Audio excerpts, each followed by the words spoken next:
Welcome. Welcome to the Radio Toons podcast, guys. How's it going? You, Ernie, how's it going? It's going good, man. I'm Steve. I'm Ernie. It's raining today.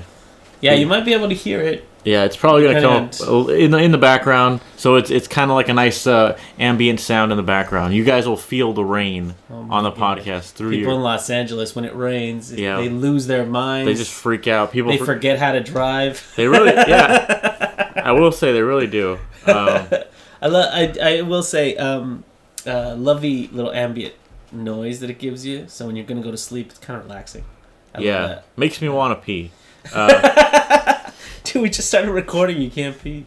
Mario Odyssey got an update this week. Yeah. A very small, sneaky little update. I didn't even hear about this. But they got a new mode that adds Luigi. Mm-hmm. Not playable. Like you would like. No. But he has like a balloon scavenger hunt thing. Yeah, it's pretty fun. Yeah, I honestly I read what it was gonna be. Mm-hmm. And I was like, that sounds fucking stupid. I will never play that. But I just wanted to try it out. And it's actually not bad. It's not terrible, but what's become of it is in certain maps, Luigi's not in a very, what do I want to say?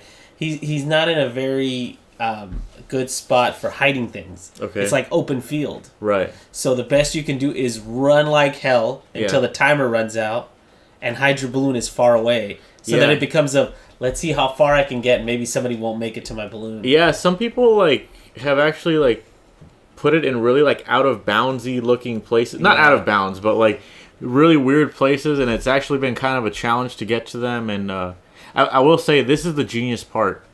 They added all these costumes, right? Right. That you need coins to buy. Right. And the prize at the end of these balloon hunt things is coins. Yeah. And you also get coins if you hide a balloon and somebody finds it or they play your level or whatever. Right. It's a little bit like Mario Maker, a little bit. So that's what I'm saying is genius. It's okay, so now we have a reason to play this balloon hunt thing if you're going to want these new skins or whatever, because they have a suit of armor. Yeah. They have a musician suit. That one looked the best. The suit of armor looks so good. They also have that, the suit you get for the city. The musician suit. The musician it's suit red. It's red, yeah, exactly. And then they have the Mario Sunshine, skin that you get after you beat the game with all the shines or whatever. Yeah. You get a Hawaiian shirt and you get the glasses. That one's funny. I was like, because then Cappy becomes your glasses, which I think is really fun. I'm glad. I'm a big fan of the costumes that have Cappy as your eyewear as opposed to your hat.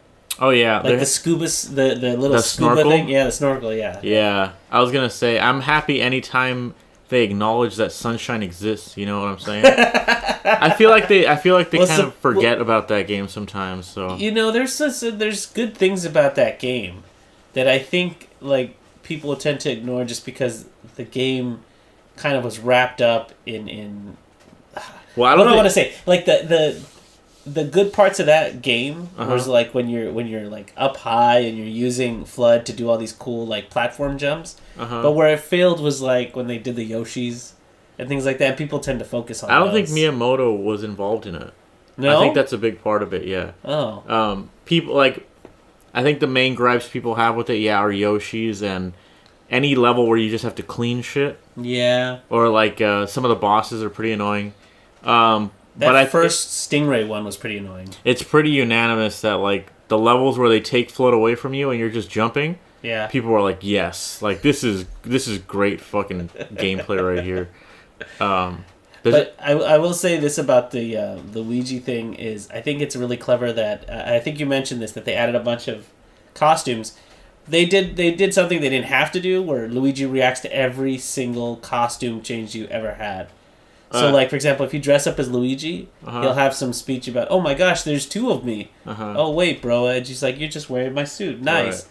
Or, if you wear his wedding cap and the thing, he'll say, you got married and you didn't tell me. Yeah. And so there's they didn't have to do that. And if you dress up as Sonic, he says, fuck you.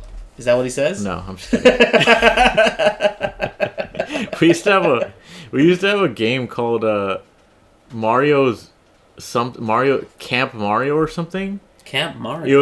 It was a ROM hack, and it was just Mario as a shooter, a shoot 'em up. Like you were shooting up the screen. I don't remember this, but oh my god. And then in the background, they put "fuck Sonic." Like they made it look like somebody tagged it, like "fuck Sonic." Yeah, it's pretty funny. You remember the randomest things, dude? I used to love just getting like random like ROM hacks on SNES emulators and stuff like that. They were the best because they were like so jank and like. I mean, I remember there was one Sonic. It was like Sonic 4 back when it was, when you could get Sega Genesis ones, and all it was Sonic 3, but they replaced the Sonic sprite with a Mario sprite. So you just ran through the whole thing as Mario. Yeah, see, that's the good stuff. That's the good stuff. That's what I came for. But yeah, so that happened this week. There wasn't. I mean, as far as games go, I was still playing Bayonetta 2 because Ernie beat it and he lent it to me. Oh yeah, and Steven was like, "Hey, did you download Bayonetta 1?" I was like, "No, I think it comes out later." And you're like, "No, just type in this code." I was like, "Oh, look, there you go. Yeah. Here's Bayonetta 1." And now I have it downloaded, which is freaking great because I can just play it on the go. You were telling me that Bayonetta is like way harder than Part 2. It is ridiculously harder because of two things. One, and you confirmed this, I think, a while back, where it's like the frames they give you to dodge in Bayonetta 2 are much... there's way more than in Bayonetta 1. Yeah, it's a smaller window for sure. And the enemies in the first one don't seem to telegraph their swipes as much as in the other one. Yeah. But the other big thing is that in Bayonetta 1, the bad guys aren't as huge in Bayonetta 2. Like in Bayonetta 1, the first guy I fought, he had like all these different pods on his body, but before you could get on his body, you got to rip off all his arms. Yeah. So there was this whole part where I'm just running up his arm, and I didn't get a lot of that in Part 2. You could really tell. You could really tell that Part 1 was directed by Hideki Kamiya because he uses a lot of the same things in his games. Mm-hmm. Like if you ever played Wonderful 101, that's kind of how the bosses are, or at least one was, where you had to climb up it, or like it had like pods on his arms that you had to destroy first. And if you've ever played Wonderful 101, you know that when you attack, all of your characters go together and they form a fist. Oh yeah, to punch and stuff like that. So yeah, very much in the style of like Wonderful 101 and like Devil May Cry 4, like with the big bosses and all that kind of stuff. I really feel bad for Kamiya though, because he had a project for Xbox One called Scalebound. I remember hearing about that game, but that never went anywhere, right? It got canceled. Microsoft, is that what happened? Yeah, Microsoft pulled the plug on it or something like that. So that seems so dumb. He's kind of he has a proven track record, I think. That's the shittiest part. I was like, you list off his games, and like with the exception of like Wonderful 101 because it was on Wii U, it was still a good game. It was still a great fucking game, yeah. But what I'm saying is like people know his games. Yeah. Like Devil May Cry, Bayonetta, Resident Evil 2. You know these fucking games. You know what I'm saying? But I don't know. I mean, maybe they don't see him as big leagues or AAA titles because the last two projects he did were on Wii U. Yeah, I know. It's just shitty, man. It's especially because like, if I'm being completely honest, Wonderful 101 probably didn't sell that well. No, probably not, because again, Wii U had way poor sales and it was a new concept. It was like this unproven concept kind of thing. And the other shitty thing is that like Wonderful 101 would probably be pretty hard to port because it had things that were specific to like the gamepad. Mm-hmm. Like there was parts where you went into a building and you came out in the gamepad kind of thing. Yeah. Like I remember they did that in the first level because remember in the first level you go through a warehouse, and when you go through the warehouse you have to look down at your screen to look at that, and it'd be really difficult to do that on the Switch. Right. Yeah. I mean, well, whatever. I was gonna say. I mean, I guess if they make like another 3DS, maybe they could somehow work that on there. I mean, then you're just then you got like a 32X, like Sega CD thing happening, and you don't want to complicate things. You know what I'm saying? Yeah. But so I want to say for the last couple of weeks we've been talking about Black Mirror randomly here and there. Well, because it's a good show. Well, all of that Black Mirror talk was making me want to watch the Twilight Zone. So I've been watching. I watched I think the whole first season. I'm not sure, but I watched a lot of the Twilight Zone. Now, really quick before you, is it in season or volumes? I have no clue. Because sometimes they do crap like that, and I can't stand that. Why does it matter? Well, because you can see the progression of the writing throughout the entire thing. It's definitely seasons. You know why? There's actually an episode where, right after the episode ends, Rod Sterling, he says, I've noticed that you guys have said that the episodes are right. That's what I mean. Yeah, he says the episodes that I've written with female leads have been worse than other episodes. And he was like, so why don't you join me next week? We're going to have a female lead. And let me know what you think of the episode. So, right, because sometimes, like, if they play the thing in the entirety, first of all, they usually cut out the cigarette ads. Yeah. Right, did they? I mean, yeah. Okay, all right. What's the point of that? Well, because it's just kind of charming, because when they used to play them on CBS.com, I used to watch them at work, they would have him, like, he's like, and the taster's choice is Winston cigarettes. And he pulls one out and he talks, and I was like, what a sign of the times. It's just charming. But the second thing is, he would always be like, in next week's episode, we're going to have blah, blah, blah, blah, blah. It's only that one episode that has it. They replaced the cigarette ads with the vape ads. Did they? He's like, cloud chasers. Yeah. He says, get the Twilight Zone juice. You know what I'm talking about? Tea juice. Yeah. No, but I really liked it because a lot of them had these precursors to the next episode. Yeah. Which I found really fascinating, because some didn't even have intros. Like, some were written by special guests. And then others were like, we're not going to have like our typical thing. It's a short story that was written by somebody, and it's like this, it's stuff like that. And I like it when they leave that in. A handful of them have already been about the Army, and there have been like 2 in a row that I was like, you know what, I don't really care about the Army stuff. I'm gonna skip these, because some of them had like similar twists as well. But it's Earth.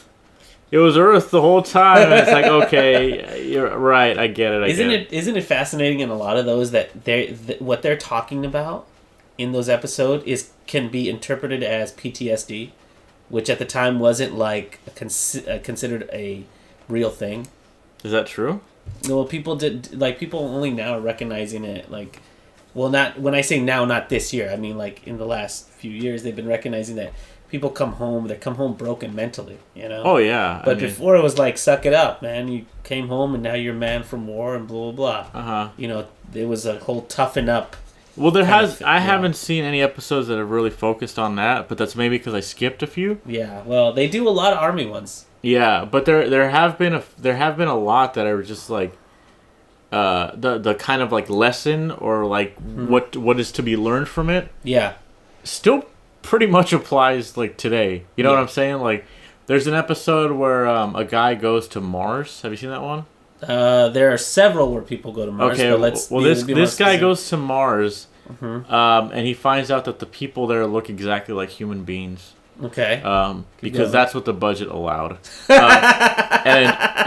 It turns out that like they're very accommodating, and they're like, oh, you know what? Let me build you this house that looks exactly like I know where this is going. Yeah, and at the end, spoilers. Yeah, spoilers if you haven't watched the show from the like 1940s. I remember. Spoilers. They open up his one window that he has, and people are gawking at him. Yeah, people are looking at him, and it turns out he's like a zoo animal. Yeah, and Martians are like looking at him like, oh, he's a zoo animal, and he's gonna stay here like the rest of his life or some shit like that. Yeah.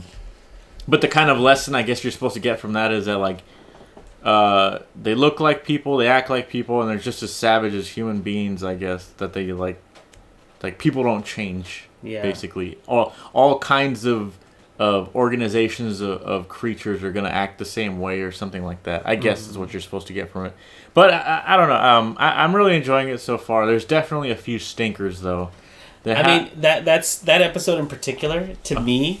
If you reflect on what was going on at the time, maybe it was trying to say something about how some people consider themselves so much more people than others. Because there's that separation. Okay. And, segregation was still happening. So it could have been a comment like on a race thing, huh? Yeah, but without actually, doing that and doing it very subtly and be like... He's like, remember he's going like, I look exactly like you when he's screaming out to the people. Yeah. And they're looking at him like he's strange or something, but like they look exactly... They're all people. Right. But for some reason they're like, They should have had an episode called A Day at the Racist. Why? I don't know. That seems like a good title.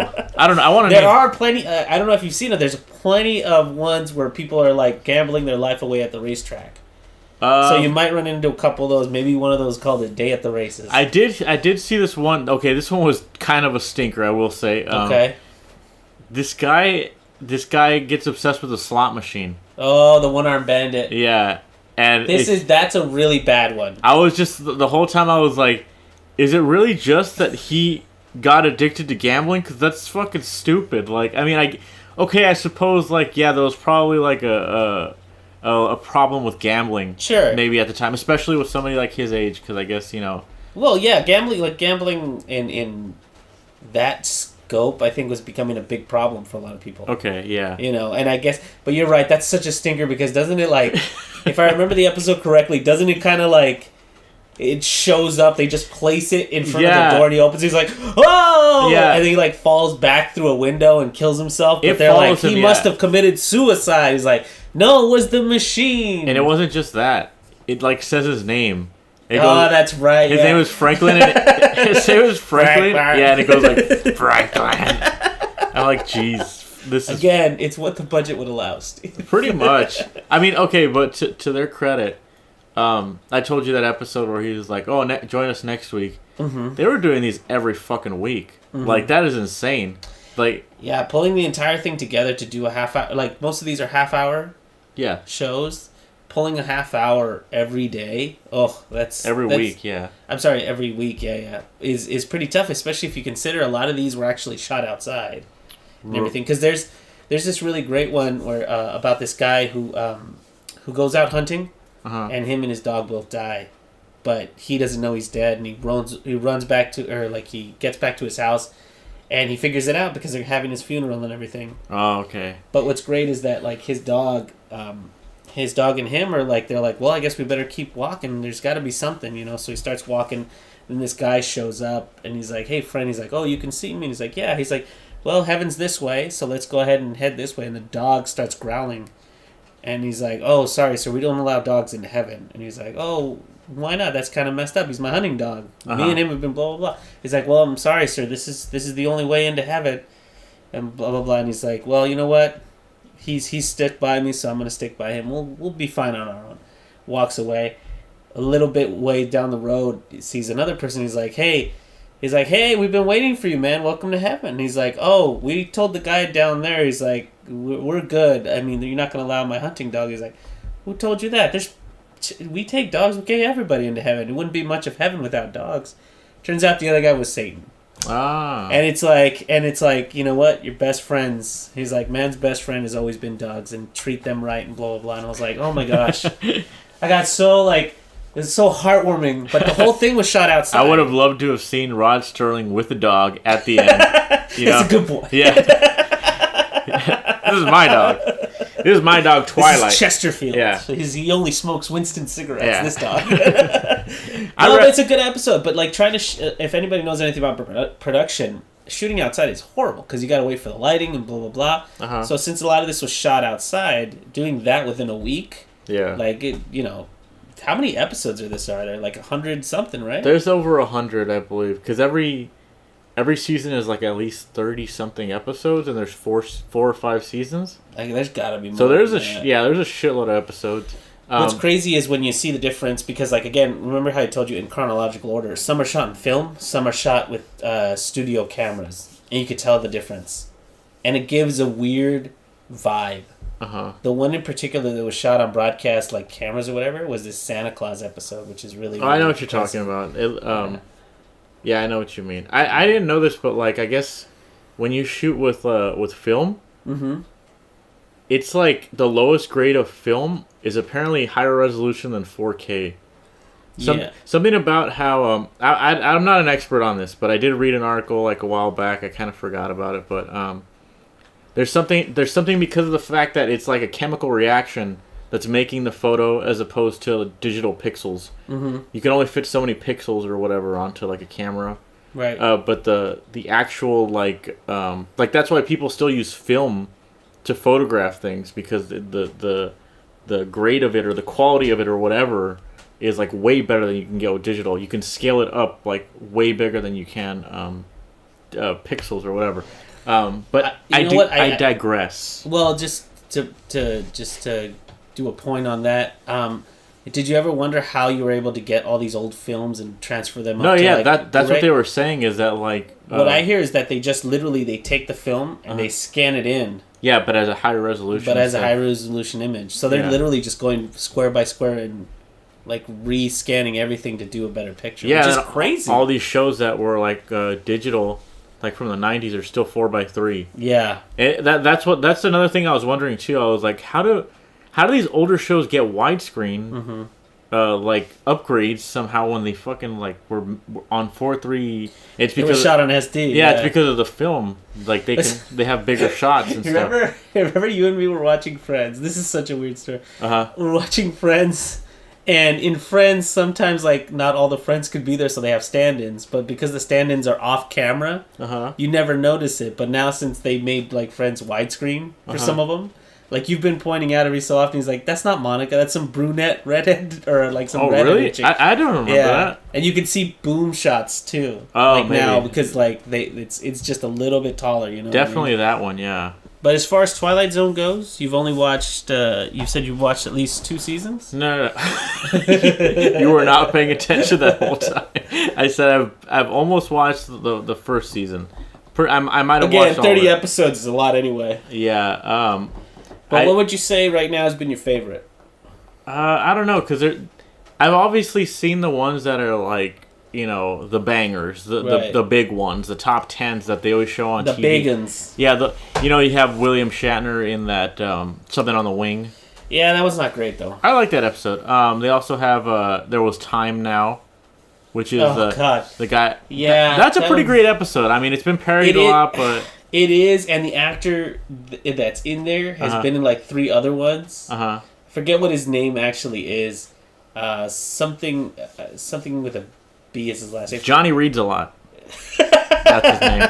I was gonna say though, it's funny because you know how we were talking. You were talking about Black Mirror. How you don't like how some of the episodes they make it seem like everybody's doing this, and you're like that would never happen, right? Kind of thing. That episode where the guy reads a lot, it's funny because it's only him, you know? It's like if they had made a Black Mirror episode where only one person's obsessed with social media, it might have been more believable, you know what I'm saying? Like, because that episode is definitely like, okay, I get it, you know, there's dangers to it, but obviously not everyone has their face in a book the whole time, or like, you know... Right. But it's that episode, the only part that really bothers me, and they're like, oh, why do you read so much? Everybody's reading. But every time you see any like movie or any Twilight Zone episode where people are going to work, everybody has their face in a newspaper. Yeah. But for some reason they're giving crap to this dude. Because I think that's the lesson, is that like everything can be taken to like a obsessive level where it becomes a problem. Even something as like, I guess, productive, quote unquote, as reading, or something that's seen as productive. It's like it also has its downsides. Everything it can be abused, basically. I guess so, yeah. So I guess the lesson is, you know, take everything in moderation, or just don't overdo it with stuff like that. And also make sure you get the corrective eye surgery so you don't need glasses. Right, there you go. That for sure. Yeah. You know, that episode would not work nowadays because, you know, he's done better episodes. Like he's played the devil in another Twilight Zone episode. Which is way better. Yeah. There was an episode with the hypochondriac that's afraid of dying. And the devil's like, "Oh, you want to live forever?" Well, that particular one is so hilarious because you know that weird magic trick where you stick a pencil behind your finger and then you go like this, like you flick it forward and you reveal it. He does that magic trick in the episode. It's like, whoa! I guess it was a new magic. Well, back then everyone didn't know about that shit. Although I will say this, that part where he stamps it. And like all this smoke comes out of it, and he gives him back the contract. That was cool. Yeah, I didn't know how they did that. I was gonna say there's a lot of like really cool production tricks and like nice little angles that you get. Like they use mirrors a lot. In the first couple episodes, like you'll see them having a conversation and somebody's in the mirror. Somebody else is like standing in the foreground. And it's like, oh, okay, you could tell like this show was like. I mean, obviously it's a great show because it stood the test of time, but.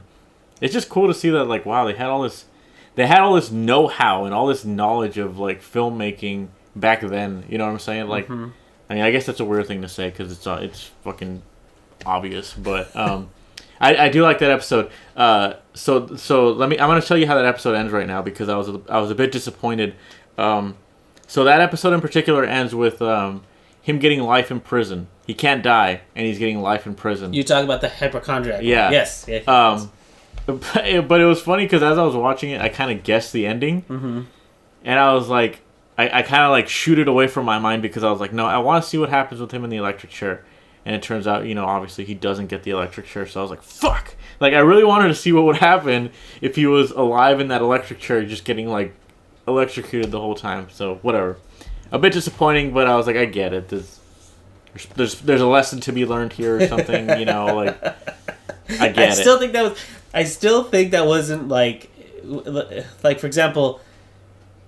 His big thing is like, I'm going to get sick, I'm going to die, why do people have to die, blah, blah, blah. He does the contract and he says, you have a contract, you'll live forever, you'll never, age or whatever, you'll stay exactly like this. And then he's like, he didn't mean to kill his wife, but he kills his wife accidentally, right? Like he pushes her out the window. That's how he goes to jail. Yeah. And then he's like, let's see if we can get the electric chair, blah, blah, blah. And then his stupid lawyer gets him life in prison instead of the execution. Yeah. He's in jail. He's like, you're going to spend the rest of your life here. I was like, all of a sudden he's like, oh, my life's over. He's like, he could have still done stuff. I mean, he could have escaped prison. He could have done a lot of stuff. But he's like, he's just not a smart man. So he made another dumb decision. He would have gotten raped like 600 times, dude. Well, I mean, people could stab him and nothing was going to happen. So, I mean, he could have been like the invincible guy in jail. You can stab him, you can do whatever you want. It's not going to hurt him. I guess. I don't know. But yes, I guess the rape would. He didn't want to get raped, dude. Everything was good. Everything was good up until he's like, but they might rape you. And he's like, all right, kill me. Fuck this. I'm out. There's no way. No. There's nothing. Nothing's getting near my ass. That's what he said. There was also... I personally didn't really like it. I want to know what you thought of it. If you remember this episode, there's this one where this guy, he has a really active imagination and he doesn't want to go to sleep. Do you remember that one? Keep going, because again, there's a lot of these that follow, very certain trends. Yeah. He doesn't want to go to sleep because every time he goes to sleep, a woman tries to kill him in his dreams. No? Yes, I believe so. And he's describing this to somebody, right? Yeah, to a psychiatrist. Yes, okay, yes, I remember that episode. I thought was pretty stupid. It doesn't end very well. That's the problem. And like again, spoilers. Steven's going to tell you the ending right now because he has a good grasp on it. But the ending to that, I remember, like seeing it and be like, really? That's how this ends? Yeah, I was going to say a fair amount of them end. With people falling out of windows, backing up. That's exactly what it is. He's cautiously backing up into a window and then falling out. Falling out of the window. It was like the Disney trend back then. He's like all the villains die by falling into some cave or something. I was like, the person that was stupid. Whoever makes glass in the Twilight Zone, they need to thicken it up a bit because people keep dying. People keep falling out of that shit. One in particular that I remember really, really liking, and you watched it already. Okay, which one? It was about a cowboy who used to be really good. That was a great episode, I thought. You already know which one I'm talking about. Yeah. Even when I say cowboy, because again, there's millions of Cowboys episodes on that one, but he used to be really, really quick with his gun. Right. But then supposedly he started hitting the bottle too much, and then became the town drunk. Well, he stopped because people kept challenging him. Right. And one day a 16-year-old kid wanted to challenge him. Right. And then he's like, I had no fucking choice because I'm the fastest. I got to defend my honor or whatever, right? Yeah. And he killed him and he felt really shitty about it. Started drinking. And he started drinking, So he became the town drunk, and then some guy shows up, like the snake oil salesman that always shows up, gives him this bottle. All of a sudden he's the fastest gun in the West again. Yeah. But the same situation happens where all these people start challenging him. They come to challenge him, right. But this one in particular challenges him. They're like, here, hold on, I got to get ready. And he takes a little swig of his bottle. And then he looks over before the kid turns back around. He's taking a little swig of his bottle. And he's like, oh, crap. Then essentially they shoot the guns out of each other's hands. So it's a draw. Mm-hmm. And then they're like, okay, well, at least he didn't kill anybody, and go back to the bottle. Mm-hmm. So it's like... The great thing about that episode is the ambiguity of the snake oil salesman. Well, hold on. Let me. If that wasn't clear for anybody, the salesman gave both people in the duel the same bottle. Yeah. So they shot at the same rate. They both shot each other's hands. Yeah. And now they're incapacitated, basically, as far as like they permanently disabled each other's shooting hand. Yeah. And the older guy, the guy that was a town drunk, the guy was telling the younger guy like he's like, this is a gift. It's a blessing. Like, yeah, like it's a blessing. Like you don't have to deal with this shit anymore. But what were you saying about the ending? The ambiguity of the ending is so great because you don't know what the original purpose of the snake oil salesman was, because you could say that he was from the heavens and he was trying to right a wrong in this guy's life, right? Or you could be like, he could possibly just be, the devil trying to sell you something, because you don't know what he helped that guy out, but what if what did he do to that kid? Well, his last name was Fate. And that was a bit heavy-handed. It was a little heavy-handed, but you could still be like that's why I like some of these endings. They're very ambiguous. And what I was gonna say about that one was, I liked it because it wasn't so sci-fi. Mm-hmm. Not that I don't like that, but I just like how they made a good story basically without using too many surreal tricks, or like it all kind of felt like, okay, this could have happened, I guess, because there are some really heavy sci-fi ones. Like there's this weird one, and they're not always good, is what I'm saying. Usually the more sci-fi they are, like if they're using more props and crap like that, the worse they are. The story isn't as solid. Like a perfect example of a bad one that has way a lot of special effects is, there's an episode where these kids are all playing and there's a main girl that's playing with this old man. I think his name's, I don't know, some sort of weird white guy name. Okay. And he's an alien. But he can change into stuff, and he can do all this kind of, crazy magic. And the kids call it magic, but he's actually an alien. And he's like, oh my gosh, blah, blah, blah. And then these people show up, and they want to catch him. And they're like, oh no. He's like, can't let those bad men catch me. And then so what they do is they shoot the little girl with some sort of poison ray or something. And he has to come back to heal her. And it turns out those two guys that were hunting him are from his planet. They're like, dude, you gotta come home, man. You can't just be on this vacation forever. Okay. And then it's like, it's such a dumb ending. And he's like, please take me with you. He's like, I can't take you with me. But she's like, please. He's like, all right, let's go. That's how it ends. He takes her. She's like, where's the little girl? Well, the little girl, probably something I should have mentioned. The girl can't walk. Oh, okay. So she's always being assisted to walk. So he just kicks her chair out and he says, "Sorry, I gotta go. I gotta go." No, but he takes her with her so she can be a princess. Okay, so he says, "Let's go," and then there's only stairs. And it's like, "Oops, oh well." And that's the Twilight Zone twist. There's no ramp. She just throwing herself over. There is on the other side of it. There's a good sci-fi one where it's just two rooms, right? And it's this guy. Actually, the guy who plays the professor in Gilligan's Island is the scientist in this one. Oh, okay. And he brings He's been typecast. He brings a killer or somebody from the past to the future. Oh, okay. You've seen this one? I wasn't a huge fan of that one either. It was okay, but it was better because it just had the two. It only had two sets. Yeah, it did. His laboratory, and then outside, right? But I was gonna say, that one was a bit it did have that kind of it's too sciencey. This shit just feels like it's relying on that gimmick and not really the actual story. There wasn't really there wasn't even a lesson to be learned from it. I felt like it was just kind of okay. But don't you remember? Don't you remember the irony was he was going to be hung. Okay. And he gets transported. So and he gets a second chance at life. Yeah. So this guy's going to be hung, and in 1880, he's a cowboy. He had killed people, and this scientist teleports him into the future as he's going to be hung. Right. And it turns out, hey, this guy's still a piece of shit nowadays too. So he starts running around. And I think he kills the scientist. He kills the scientist. Yeah. But he's just being a piece of shit like he is, and then at the end he dies. So it's the end is kind of crazy because if I remember the episode correctly, and correct me if I'm wrong, but the shock of being in the future and realizing how much worse it's gotten. Yeah. because they're trying to like make a comparison between then and now. He goes back. He willingly goes back into the teleporter, and he goes back to exactly where he was. No. That's not what happens. No, which is that would have been a better ending. He, the scientist says like, "Oh, I gotta take you back." That's when he's like, "No, fuck you. I'm gonna kill you." Mm-hmm. He goes back to the laboratory later, and some guy's robbing it.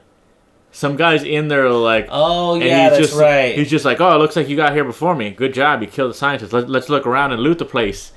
And they fight, and the new robber ends up killing the cowboy guy. Right, because then stupidly that new robber guy like somehow gets into the teleporter and gets teleported back, and he gets hung. And he gets hung in the back. It's see that's the one of those things. It's like it's all this one's very heavily based in irony. Is like, yeah, this guy killed that guy, and then he gets killed by somebody doing this, But not just that. Crime. Not just that. It's just like how fucking perfect did all of that go? Like what a coincidence. It was like serendipity. Yeah. I was gonna point out another one that I liked though. It wasn't too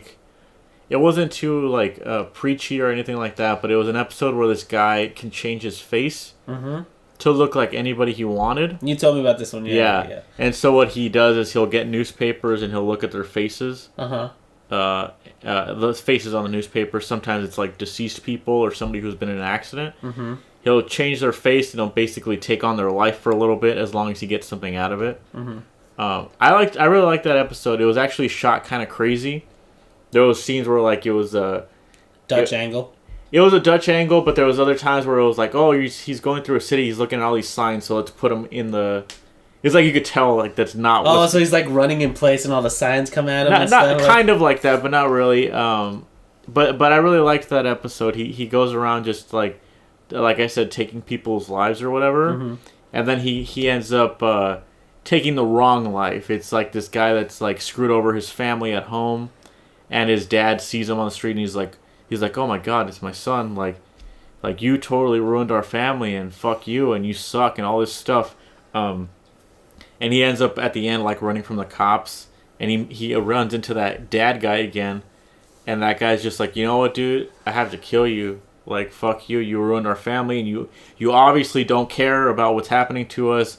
So he like pulls a gun out on him, and the guy's trying to change his face to somebody else, but he can't concentrate, and he gets shot, and it's like, I don't know why that kind of seemed like a good ending to me. It was like, well, I don't know what it is about these Twilight Zone episodes, but anytime somebody gets their comeuppance, I'm a big fan of those. Yeah, you know what? That's the other thing too, is that like sometimes, like I was telling you, Black Mirror, sometimes the main character is very likable, and then at the end of the episode, it's just like, well, fuck that guy.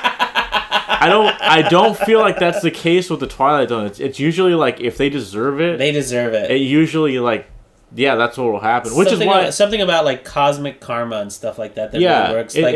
There's another a particular, not a particularly good episode, but one that kind of follows this vein. Where this guy's like, man, if I was born when you were born, man, I would have made money hand over fist, no problem. Especially with what I know now. And then he does get transported back in time, right? And he's trying to do that. He's really like, oh my gosh, I can make so much money if I just tell these people these great ideas from the future. And as he's trying to do that, people are like, you're crazy.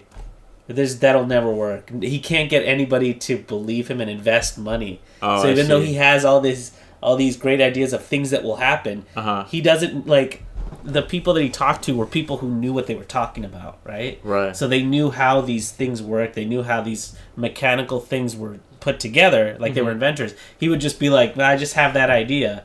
Like that speaks to a lot of people who just have these ideas and they're like, man, I thought of Facebook before Facebook or whatever, right? But not somebody that'll actually do the work to make it happen. Oh yeah. So as somebody who's gotten a lot of, hey, you should make a cartoon about this, or hey, it's like, you know what, dude? Like, I get it. Like, those are good ideas, but it's fucking hard to like just spit out a cartoon out of like one joke or like even like, how am I supposed to animate that, kind of thing. Like plus by the time you're in week 3, You're like, is this joke even funny no, anymore? Dude, that is such a fucking problem with cartoons. I will get halfway through a cartoon and be like, this is so fucking stupid. I'm not finishing this. Or like it just, yeah. Anyway. But that's what happens is like, he's trying to sell all these ideas and he's like, it's this thing. You just crank it and it works. He's like, what are you talking about? How does it work? He's like, well, you just crank it and then this, and like he's trying to explain it, but he obviously doesn't know what he's doing. And then, right. So he's like, I'm trapped in this time and I don't, I can't do what I said I was going to do. Yeah. I was going to say, Beauty is in the Eye of the Beholder is probably one of the best episodes. And I think most people know and recognize that one as one of the best episodes from the Twilight Zone. Yeah. If you don't, I won't spoil it. I'll just say go watch that one. That one in particular. Yeah, that's a great episode. There's also another episode called I don't know what it's called. Okay, but it's the premise is that like at age 18 or 16 or something, everybody in this world. I remember this one. They get beautified. They get I guess transformed into whatever they want.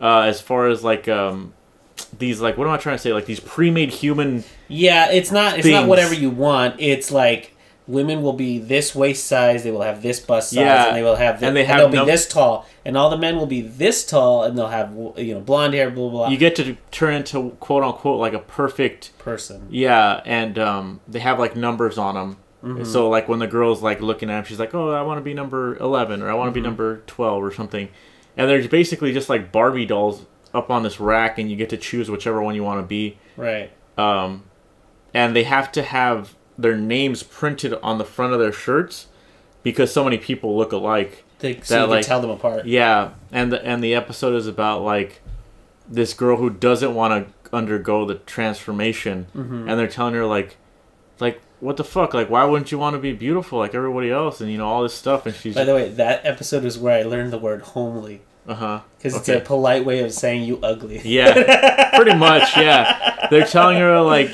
she's saying like, well, my dad used to say like I was beautiful like when I was a kid, and like what has changed basically, and I think something happened with her dad too. Her dad didn't want to undergo the transformation or something, right. And he got killed or something, or he's not there. No, but he's not there. Like they extradite him or something. Yeah, like, he's not there anymore because of this. And the whole like lesson behind it is like if everyone looks the same, no one's special. But the really scary part of that one is like she literally gets dragged away. It's like she has to do it. Yeah, they make her do it. They make her do it, and then once it happens, all of a sudden she's not her anymore. Yeah, she's like this cookie cutter person. He's like, I'm so happy, and then she stares very I remember it so well. She stares very eerily into the camera, and she's like, I can't believe how happy I am, and she has this really fake smile on her face, and you're like, oh, that's creepy. Yeah, that's super creepy. You know what I mean? Like, but it's just a good episode, just mostly because like I like how it's trying to tell people like even back then, like fuck, when was this made? Like in the 50s, and it was trying to tell people like, hey. You don't want to look like everybody else. Like, that's not what's important, Like, everyone's unique in their own way. Everyone has, like, their own story. Everyone has, like, their personal way of affecting the world. And that's, like, that's what you have uniquely as a person. And that's what you should strive for, to do that. Not just to be, quote-unquote, pretty or beautiful and all that stuff. Perfect, right. Yeah. So, I don't know. I really like that episode. It's called Number Something... Number blank looks just like you, so I don't. Fill in the blank there. It's a number. It's a certain number. And they have a lot of these episodes that talk about like modifications, and like there's an episode with old people who are like, if you pay enough, we'll transfer your minds into new bodies and blah blah blah. Oh, that's a really good one. If you get a chance, watch that one. I did watch this other one that was kind of dumb. Yeah, it was just about this guy that like didn't age. Have you seen that one? Well, there's a couple of them. Yeah, this guy that didn't age, and he's had like several different wives and stuff, and then one of them catches up with him and is like, "Hey, you son of a bitch!" Oh yeah, yes. Because he's a professor, right? Yeah, and like he teaches history. He teaches history. He's like, the way you teach it, you think you'd lived it. He's like, yeah, I guess exactly, so. Exactly. Then it cuts to Rod Sterling. But I just love that Portrait one of a man. Portrait of a man. The reason I like that one so much is because like he's when he finally admits it to the dad. Yeah. Because he doesn't bother telling the girl. Yeah. He's like, I'm gonna go have sex with your girl. Yeah. He's like a nice guy all the way up until the end. Like, where he's like, Bob, we're gonna go get married and I'm gonna go fuck your girl, your daughter, and we're gonna run away together. And his old wife shows up and she's like, I'm gonna end your life, and she shoots him and stuff. Yeah, that's spoilers. That's what happens. But that episode in particular is such a weird, it's such a weird like look into that time. Yeah. Where like men discussed what was gonna happen to the women. Oh, so it's like, yeah. It's like, you know, she's like, she's really taken to you. And he's like, well, you know what? I'm going to marry her. Screw it. You know, because at the beginning of, if I remember the episode correctly, at the beginning is like, she's really infatuated with you. It's like, yeah, you know, I got to let her down easy. But as they're talking and drinking, and then at the end of it, he's just like, I'm going to go home and we're going to get a suitcase and we're going to just take off together. Yeah. It's such a weird transition from there to there. You know what I mean? I mean, times were different. What do you want me to say? I know what you're saying. He treats her like just property. Exactly. Like, it's such a weird thing, and he's been alive for so. Puts a cigarette out on her forehead. And no, I know what you're saying. Another episode I actually really enjoyed. Fuck, I just forgot what the hell it was. Well, while you're trying to think of that one, do you have any favorites, Ernie? I do have one in particular that's it's super sciencey, but it falls along the same lines as It falls along the same lines as that Martian one that I talked about the first time we talked about Black Mirror, where this guy was imprisoned on a planet, and he gets that lady. Yeah, he gets like an android lady. Did you watch that one anyway? Yeah, I did. Okay, what did you think of it? Just it was really okay. Quick. It was I liked it, yeah. Okay, so this one's really weird. It falls along the same lines because these kids are like playing in the front yard, and then this old woman shows up. And she's like, she's here. She's like, she's finally here. He's like, I'm from the so-and-so nanny corporation. I'm your new nanny. And it cuts back, and they got to pick her out. She's a robot. Okay. Right? So, like, it's this really surreal trip to the shop where they picked out her eyes. Oh. They picked out, like, her haircut. Like, gross. They literally, there's a scene where the kid's like, ooh, I like these eyes. And he takes them and he drops them in a slot. And in that way, they're just picking parts of their nanny, and she shows up. And what's crazy is that obviously she stays the same age because she's a robot. But because she's a nanny, she's a little old lady. And that's the kind of robot that they wanted to get to be the nanny, which I think is really, really funny. And so nothing really goes wrong or anything. So spoilers, I'm sorry. Nothing really goes wrong. It's just a wholesome little It's just a wholesome little story. But what I think is really funny is that these kids grow up and they're like turning 18, and she's still the same lady, and they're all like, they're so attached to her, and she's this robot that, you know, the episode's called Sing the Something Electric. It's a really weird title. Okay. But it's so weird how they're playing with the idea that even though this thing is an inanimate object, people have put a lot of emotion and care into it. Right. Because at the end of the episode, they're like, we're going to miss you so much. He's like, yeah, but I need to go back and be recycled, and I'll go off to other children. And she's just like, what the fuck are you talking about? Like, it's such a strange sentence. He's like, I will go and be recycled, and I'll go on blah, blah. They throw her in the car crusher. And like, just turns her into a cube and then spits her out. I mean, I don't know if at some point in the future there's something to that effect will happen. Because, you know, they're already making holograms of people. That, you know, got Tupac dancing for everybody, and, you know, AI is getting pretty good. So eventually, I mean, something like this will happen. I do remember another one that I liked, but I don't think it was the one I was talking about. It's this one where this guy gets so into a part he becomes that person. Does that sound familiar? Elaborate a little more. So this guy basically has like a shitty at-home life, right? Mm-hmm. And he's an actor by trade or whatever. Is that a dig at me, Steve? No. No one's gonna get that. I'm gonna have to cut that out already. Listen to the first 5 minutes of our first episode. You'll get it. Yeah. Fuck. What was I saying? Okay, he's an actor. Yeah, he's getting really into the part. Yeah, and the reveal at the beginning is like, oh, this guy thinks he's the character that he's playing in the movie or the show or whatever. Okay. And so once the cameras turn off and stuff, it's they're just like they're talking to him like he's the actor guy, and he's like, "That's not my name, dude. I'm so and so from the movie, and whatever." And he goes to like the address in the movie, and it's obviously not his house, and like all this shit. But the whole point of the episode was like, this guy's life was so bad that he kind of like was trying to live the other life in the movie or whatever. Oh, and he was trying to basically forget that the other life existed or whatever. It was it was an interesting episode, to say the least. It wasn't like my favorite, but I did like it. It was just There's a lot of them that play with these weird dimensional shifts.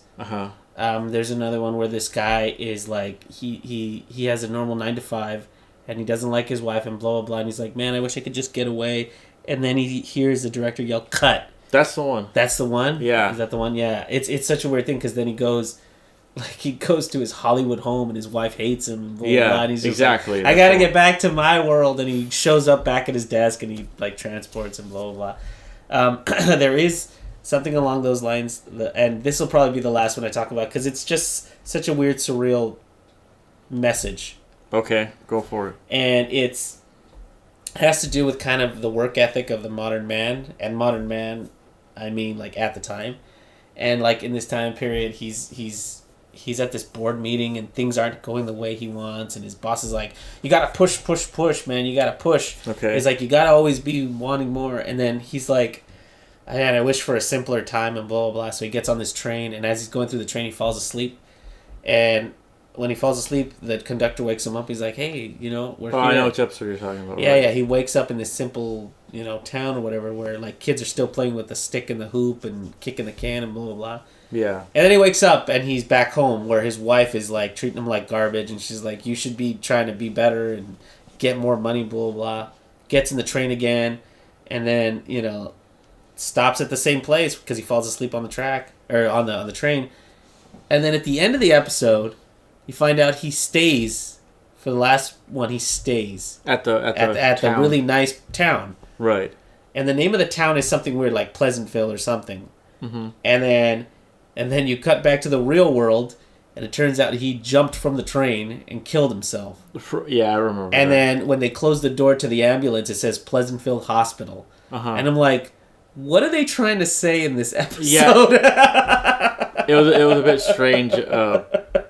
I did like that episode, though. I don't know why. I did like that episode. I think there's always going to be this weird nostalgia to every... I think that, again, these are episodes that I think no matter when you watch them, they kind of transcend time. Mm-hmm. It's like, even though this guy is in a nondescript job where you have to wear a suit and you're always, striving to be better and there's a lot of competition, you always strive for this wholesome childhood that you've always held as this great part of your life, but only see it in retrospect, I think there's a lot of them that kind of have that message of, like, dealing with death. Yeah. Kind of.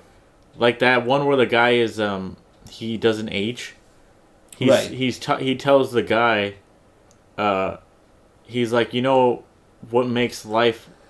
what gives life meaning is death. Mm-hmm. He's like, because at this point, I've had to see my wife and children die over and over again. I've had to see, like, people that I love just come and go, and it's like every night I have a bullet in my gun, and I debate whether or not I should just end it. Mm-hmm. Because it's like, I guess that's something that everyone can relate to, Everyone has a fear of dying because it's inevitable.